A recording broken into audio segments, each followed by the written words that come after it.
afternoon. The Minister responsible for Finance has some statements to make with regards to the budgeting process and exactly where we are currently. When he's done with the statement, I will moderate and take questions from you specific to this matter and this matter only, and then we'll proceed from here. So, Minister, where are your hands? Right. Thank you very much indeed, and good afternoon to you all. Really appreciate your finding time to be here with us, and we indeed thank God for the very life we have, and we acknowledge that all that we do, the battle is His, and He will see Ghana through. So I thank you truly for honoring an invitation to this press conference. And on Friday, 26 November 2021, the Parliament of Ghana was scheduled to sit and conclude a debate on the 2022 budget statement and economic policy of government. After the closing statement from both the majority and minority leaders, the Speaker gave me the opportunity to make a statement to the House. During the statement, I pray the House to be given the opportunity to engage further with the minority on the demands they have raised in their closing remarks. Unfortunately, my request was declined. I had requested this opportunity to engage the minority because I believe that the tradition of consensus in approving the budget that we had nurtured over the last 5 years was important for our national resolve and determination to be united in transforming our society. So on Tuesday, November 30th, 2021, I'm proud to the approval and to achieve consensus, I asked Parliament again for an opportunity to effect some modifications to the 2022 budget. I did this after consulting with the President and also to respect his wish that these modifications address the concerns of the Minority Caucus and various other stakeholders, whilst ensuring that a deficit target of 7.4% and a positive primary balance be maintained in view of the nation's determination to reduce our debt levels, raise adequate revenue, to promote youth employment, build infrastructure, especially our roads, and fund other government obligations, including the flagship programs.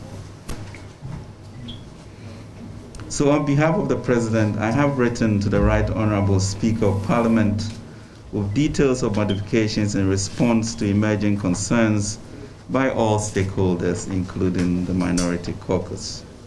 Please allow me to update the people of Ghana on what we have proposed, on the modifications that we have submitted to the Speaker.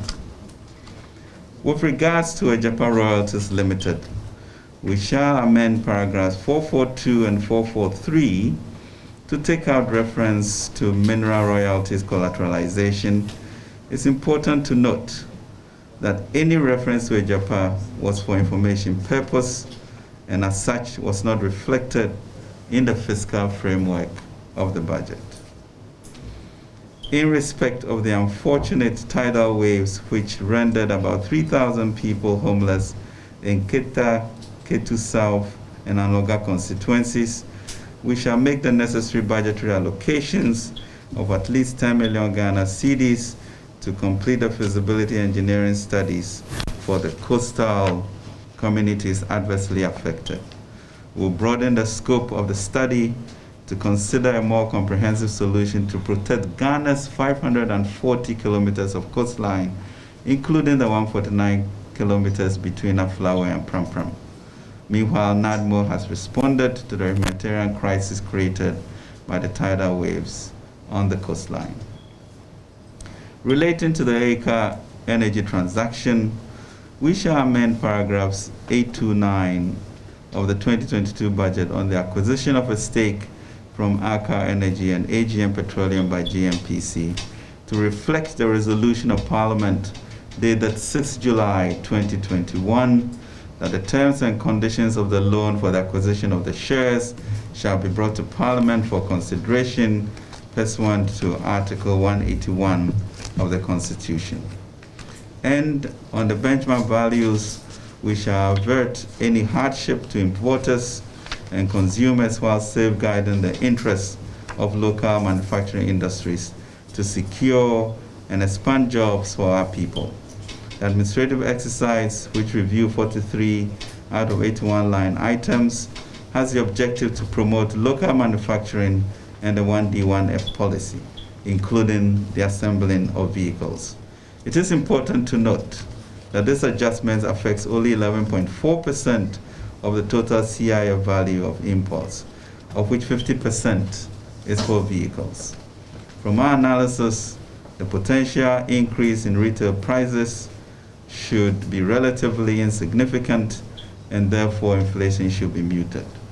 The Youth Start program will also support our resourceful traders in appropriate training and access to capital to become manufacturers in order to expand the industrial base of our society and our import substitution strategy in line with our Ghana Beyond Aid agenda. We will work with the relevant committees of Parliament to reflect these modifications in the 2022 budget, as is the usual practice before the appropriation bill is passed. Any other concerns which will emerge shall be addressed during the discussions of the estimates by the committee, as has been the tradition.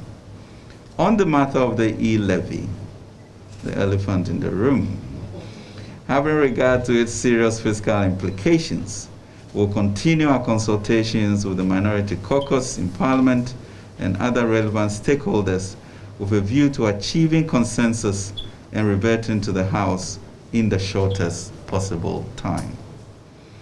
Ladies and gentlemen, with the approval of the budget secured on 30th November 2021, we should now move on to the urgent task of working towards the passage of the appropriation bill before Parliament rises on December 17, 2021. We believe that the concerns raised in Parliament on the 2022 budget should be resolved during the discussions of the budget estimate of MDAs, other government obligations, and bills at the committee level in Parliament, as we have always done. Indeed, there have been occasions that Parliament, through the Finance Committee, had revised fiscal measures. There have also been several instances that estimate of some MDAs have been revised to reflect recommendations of the committees of Parliament. It is not uncommon for the allocations in the appropriation to change to reflect the discussions at the consideration stage. Ladies and gentlemen, the national budget remains the single most effective tool to address the greatest challenges of our nation. As a country, we cannot allow such a strategic national tool to be held hostage by partisan or parochial interests, especially when the consideration stage offers every opportunity for such redress. The 2022 budget has an added layer of significance for government as it drives forward the great mission of our time, building a sustainable entrepreneurial nation. The budget seeks to address the triple helix of our time: high unemployment, high debt, and inadequate infrastructure, even as we pursue our agenda for increased social mobility and justice for all. Ladies and gentlemen, on unemployment, we are faced with an urgent challenge. Our population has grown from 6.7 million in 1960 to 30.8 million this year, and has gotten increasingly useful. In 1960, for instance, we had approximately 1.1 million Ghanaians between the ages of 15 and 24, and this year that number stands at 6.3 million people. The key question becomes, how do we extend opportunities to our youth in a sustainable way and eliminate the indignity of joblessness, underemployment, and vulnerable jobs? The theme for the Ajinkwa budget is building a sustainable entrepreneurial nation, fiscal consolidation, and job creation. The budget outlines the policy direction and fiscal framework for 2022, as well as the medium-term vision of His Excellency the President. How do we reject this President's executive policy? With that approach, we may never have had the free SHS policy. The budget also introduces the groundbreaking multi-year Ghana cedi 10 billion Youth Start program, a historic intervention which would involve the collaboration of our local financial institutions, development partners, and international financial institutions. It seeks to tackle comprehensively the youth unemployment issue. Like the senior high school program, the Youth Start program will have an equally momentous impact on our society, a game changer in social mobility, decent jobs, and dignity. The program is designed to provide relevant skills and access to long-term affordable capital, to empower our youth to create their own businesses, and also to expand the private sector to create more jobs for Ghanaians.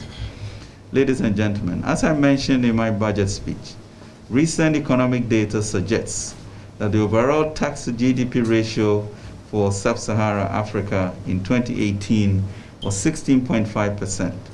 The tax to GDP ratio for Ghana in 2019 was estimated to be 12.2%.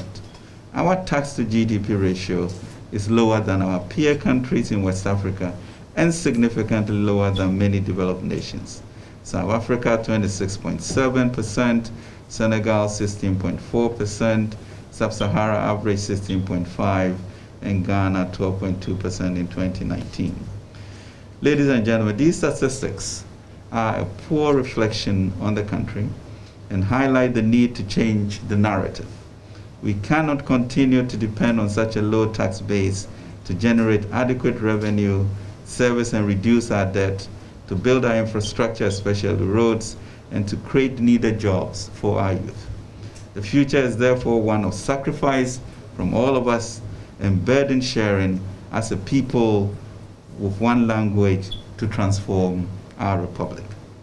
Furthermore, out of about 18 million potential income taxpayers, only 2.4 million persons, approximately 8% of the total population, are registered as personal income taxpayers as of August 2021. Only 45,109 entities are registered as corporate taxpayers, while 54,364 persons are registered as self-employed taxpayers at the Ghana Revenue Authority. And there are about 17 million registered voters and about 19 million active mobile money accounts.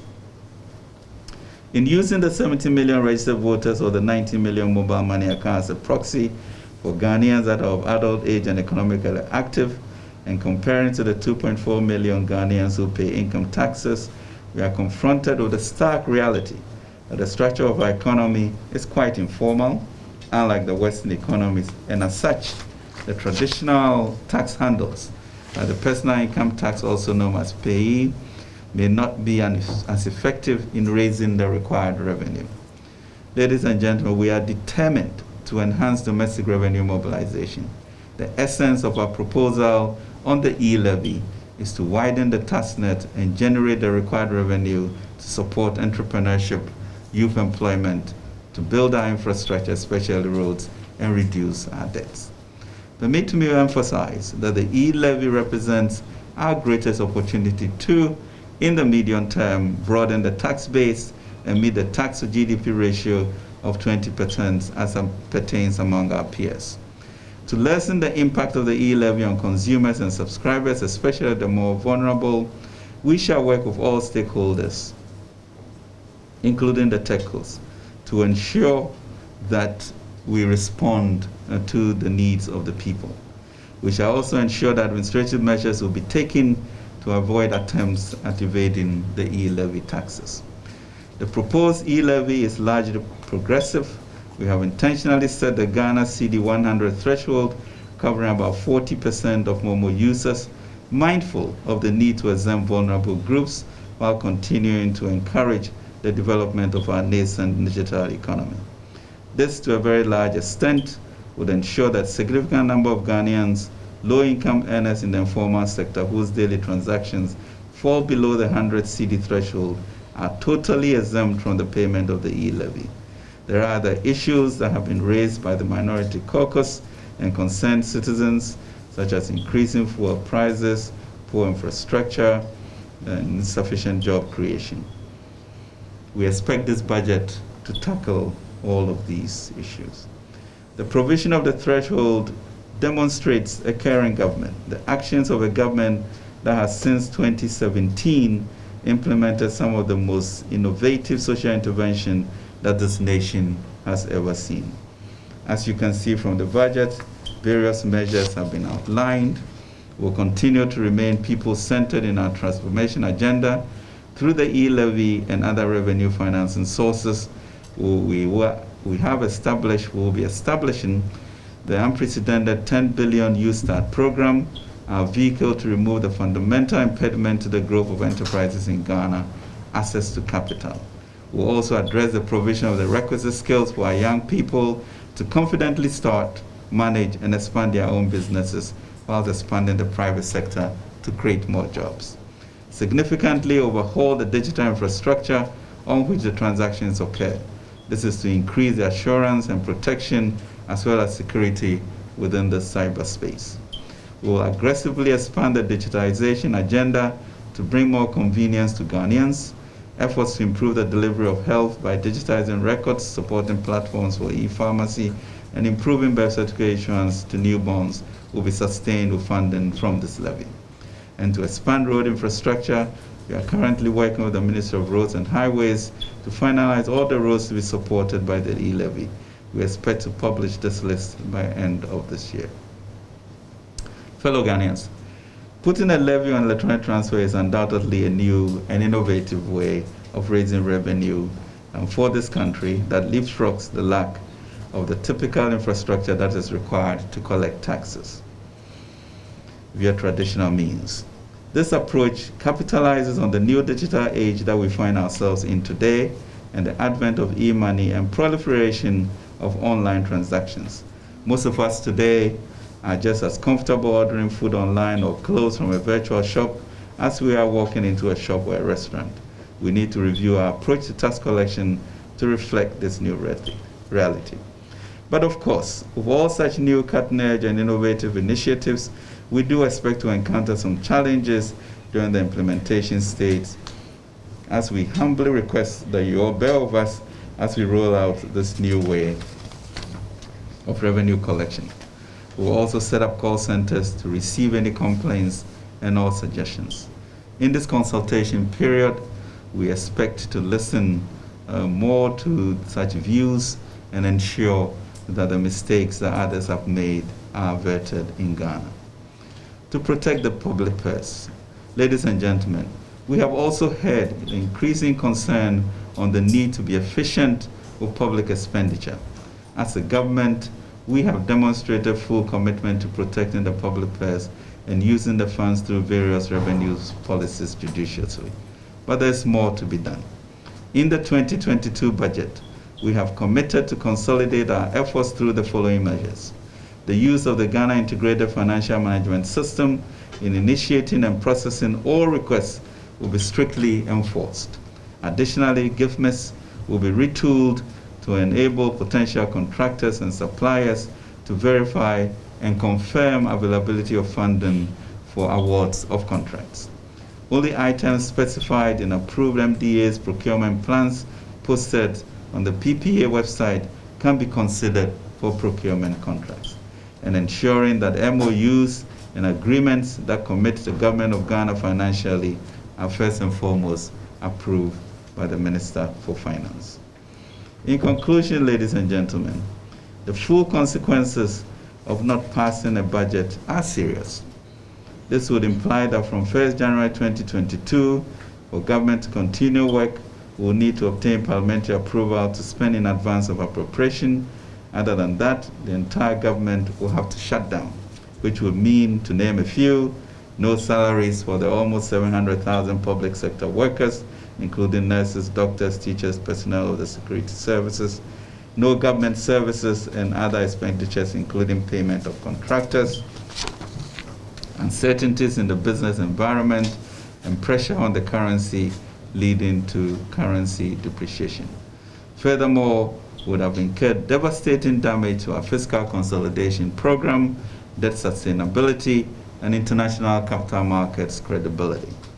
Ladies and gentlemen, government is very committed to addressing the challenges we face as a nation and sustaining our recovery from the impact of the pandemic within our fiscal consolidation and debt sustainability.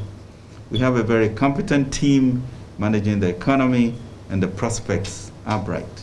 I believe that this budget sets us on a path of irreversible transformation, from dependence on the state to individual enterprise, from generation of job seekers to a generation of job creators, and from a place of inertia and uncertainty to enterprise, innovation, and progress for all.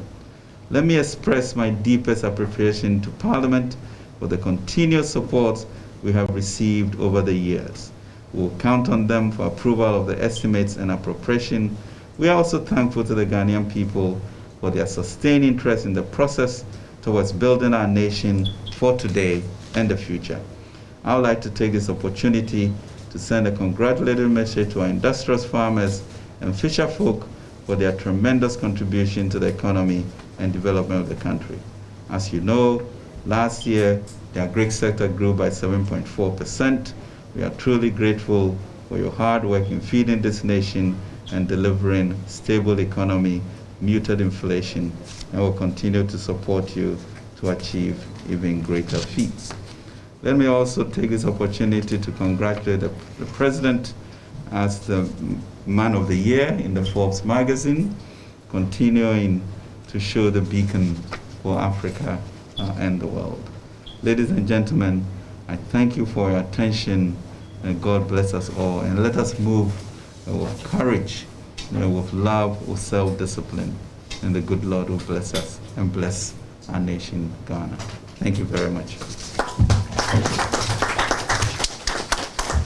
Honourable Minister, thank you for the statement. Colleagues, we'll do two quick things. For the benefit of our colleagues who are broadcasting in 2 minutes, I'll do a quick summary, and then we'll take your questions. Please indulge me that. But just to sum up, the Honourable Minister has mentioned about 6 major things. Number one is that, pursuant to all the conversations that have been going on, he has formally written now to Parliament, through the Speaker of Parliament, communicating the modifications which he mentioned will be included in the budget as it was approved on Tuesday. You will notice that in that conversation there were about 5 things that had been mentioned by the minority, but this afternoon he's mentioned about 7 things, because we are consulting and engaging with a broad spectrum of stakeholders, the minority and other stakeholders. So you notice about 5 of the issues raised by the minority and about 2 things. He spells out what government's position is on all of those ones. And then for the electronic levy, he mentions the fact that the engagements will continue. He also talks about the inadequacies of our revenues generally to meet our very legitimate needs as a country, and why therefore it's important that we work to raise some more revenue using the E-Levy as a very innovative tool there. He also makes the point that the most important policy proposal in this budget is this U-Start program. And it appears we all have moved away from the biggest problem which we are trying to solve, and we are all having a conversation on one revenue measure. But the biggest challenge we're facing as a country, which we've all been talking about, we saw you all running programs on it on your TVs, etc., is unemployment. And this budget spells out the most significant program to deal with it. And I think the Honourable Minister has spoken to that one.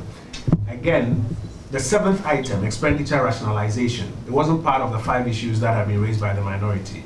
But you notice that the 5 issues plus benchmark plus expenditure rationalization are the 7 major issues that he's speaking to this afternoon. He's spoken about what to do with it. And then he concludes by talking about the consequences of not passing the appropriations or estimates. Because we moved from the approval of the policy, we are now going to do estimates and appropriations. And it's important that we all rally behind the flag to achieve this. Broadcasting with Minister Acheche Nyama Beye and Somudi Kind, and the Minister to say what Trokrata for Parliament.